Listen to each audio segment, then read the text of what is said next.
Fazer um vídeo rapidinho aqui. De noite, antes de eu dormir lá para as 10, 11 horas, eu venho colocar alguma coisa para eles comerem, né? Hoje eu coloquei couve. Agora de noite. Malu comendo couve. Siamezinho aqui. Pequenininho aqui. Já estão beliscandinho as coisas.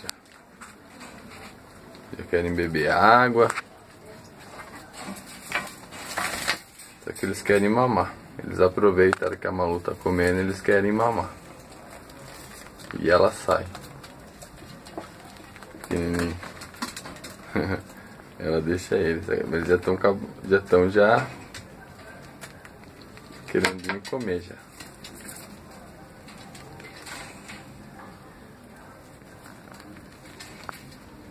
Tá aí.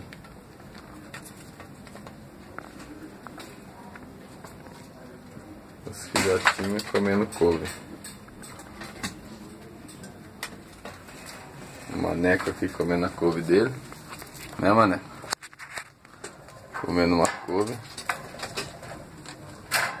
Se abrir ele já quer sair. Né, Maneco? Vem aqui.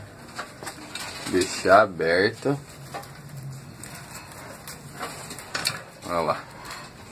Olha lá. Quer sair, ó. Oi, Neco. Depois você vai sair, nenê. Depois.